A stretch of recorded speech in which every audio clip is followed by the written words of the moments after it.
This song goes out to my ex-husband. Yep. Baby, baby, when we first met, I never felt something so strong. You were like my lover and my best friend, all wrapped into one with a ribbon on it. But all of a sudden, when you left, didn't know how to follow. It's like a shark that spun me around, and now my heart's dead. Feels so empty and hollow. And I never give myself to another the way I gave it to you. Don't even recognize the way you hit me, do you? It's gonna take a miracle to bring me back. And you're the one to blame. Oh, you're the reason why I'm thinking. Don't wanna smoke on these cigarettes no more. I guess that's what I get for wishful thinking. Don't never let you enter my door. Next time you wanna go on and leave, I should just let you go on and do it.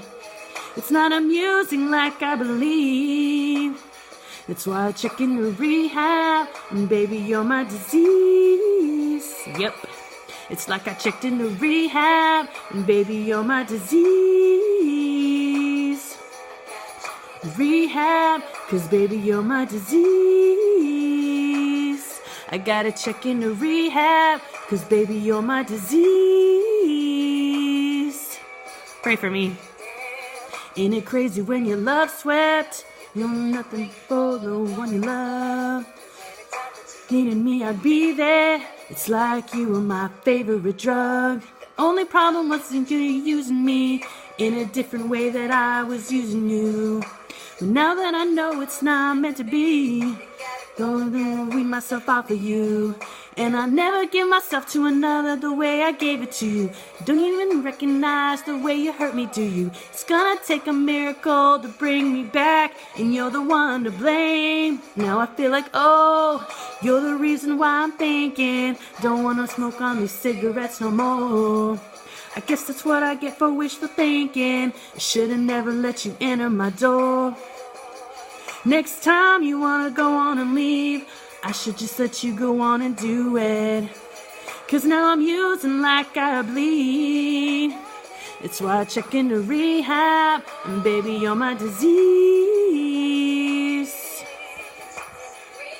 I tell you what, that's why most people don't fall in love. And that's why most people stay guarded, and they have that wall up, because they don't want this to happen to them, right? They don't want to fall in love, and they don't want to get their heart broken. I tell you what, love sucks sometimes. It does. Oh, oh, oh, oh, oh, oh, oh, oh, oh. But here's some hope for all of you other heartbroken people out there. All things work for the good for those who love God. And that is like the one verse that I'm hanging on, you know, because it's like life sucks, but you can get back up, you can keep running. You can keep walking. You don't have to let one guy ruin your entire life.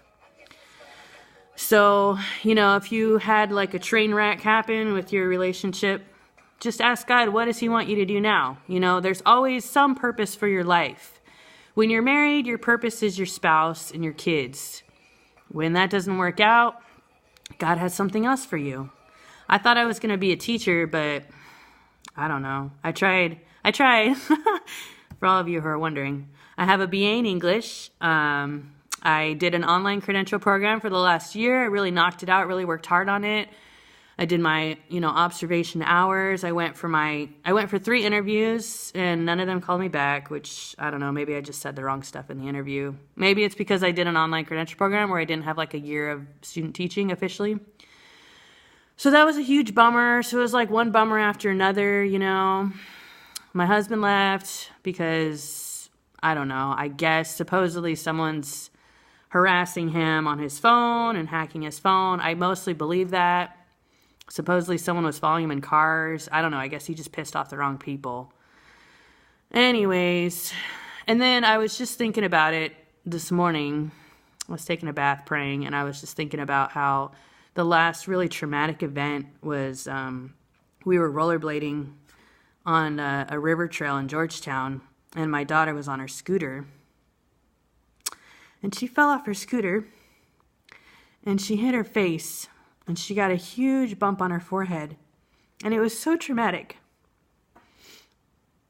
And I think that was just like the straw that broke the camel's back, you know? Like, me and my husband were having some tension. He kept thinking I was cheating. I wasn't. I never talked to any other guys the whole 7 years I was with him, but he was always looking at my phone, looking at my emails. He was highly paranoid, highly suspicious because his ex cheated on him. So I guess he just thought that, you know, history was going to repeat itself, which it didn't have to.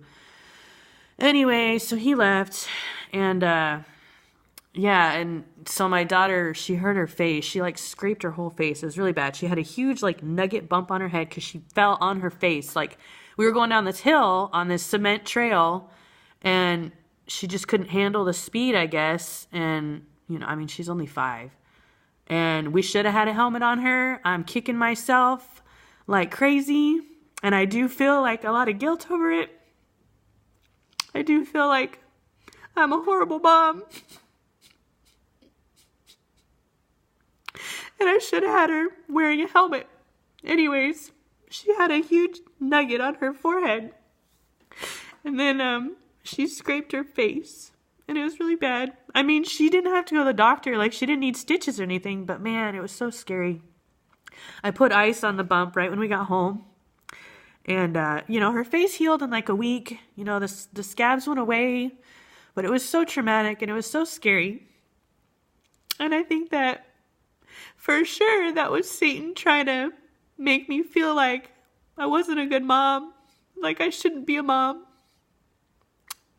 And I have so much regret about that because before we went down the hill, she wanted to like get in the stroller where Joy was in the stroller, and I was pushing the stroller rollerblading. But I was thinking, oh, you can handle it. Pride comes before a fall, right? Literally. I had too much pride in my daughter's athletic ability because she is really athletically gifted. But she couldn't handle it and she got hurt. But praise God, I mean, it wasn't absolutely horrible. She didn't break any bones, but it was still like, man, when you see like a huge bump on your kid's forehead, it really makes you freak out. So we ran all the way back to the car from that point. And I was praying in tongues for her the whole way home in the car for like a half hour. And I think that did something. I hope that made the bump, the swelling go down. You know, I was just like, for 30 minutes, I was like, you know,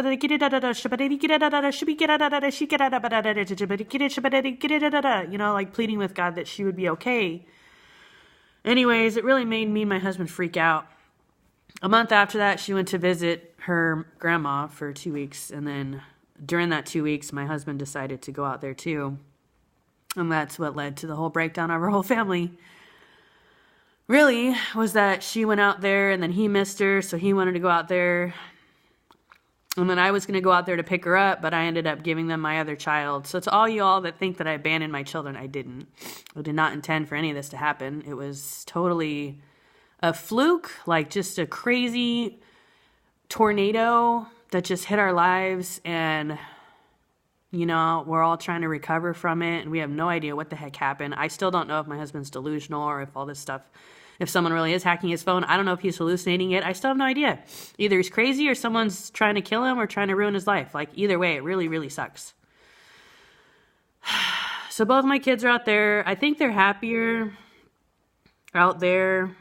I mean, I should have, like, I don't know. Obviously now I'm thinking about all the things I should have done as a mom. You know, I should have cooked them food more. I did give them milk a lot, which my mother-in-law didn't like. But you know, nobody's a perfect mom and nobody knows exactly what to do at every second of every day and how to be a perfect mom. It's hard. Like, if any of you haven't had kids, it is hard. It is the hardest thing you will ever do in your entire freaking life is trying to be a mom, okay? I was a 24/7 stay-at-home mom for 7 years. And man, I mean, it was easy most of the time, but there were times, obviously, it was really hard. You know, you got a 3-year-old and they like to throw temper tantrums and your kids wake you up at night and you just get really stressed out, you know? So I'm enjoying my mom vacation. Thank you, Melanie, if you're watching this. Thank you for giving me a nice little mom vacation right now. I'm really enjoying the peace and the quiet and the calm. And if you guys could all pray for my husband that this person will stop messing with him and pray that my daughters don't miss me too much. There's really nothing I can do because they won't let me live there with them because I haven't been the nicest person to them, so it's kind of my own fault. And then my husband won't let my daughters come back here, so I'm just like, just throw my hands up and I say, fine, whatever. There's nothing I can do. I would love, at least for my youngest to come back here, but I don't know. It's out of my control. You know, they're 6 hours away. There's really not much I can do. But I really, really miss our family the way that it was. But I'm kind of just at the point where I'm just like, whatever, I'll just forget about all that, and I'll try and forget the past and look at the future and hope that there's something better, and hopefully there's a new husband for me, and maybe I'll make some more babies with somebody else. That's kind of my goal now. It's just kind of hard to find a worthy man because there's so many messed up people in general out there in our society. So anyways, if you could all pray for me that, you know, God will work all things for the good out of this situation, and that I will meet a new awesome husband, because that's what I need. Because I think that, yeah, I mean, my husband won't ever get back together. But, I mean, I really don't know. But I just, anyways. So, pray for us. Thanks all. Have a great day. God bless.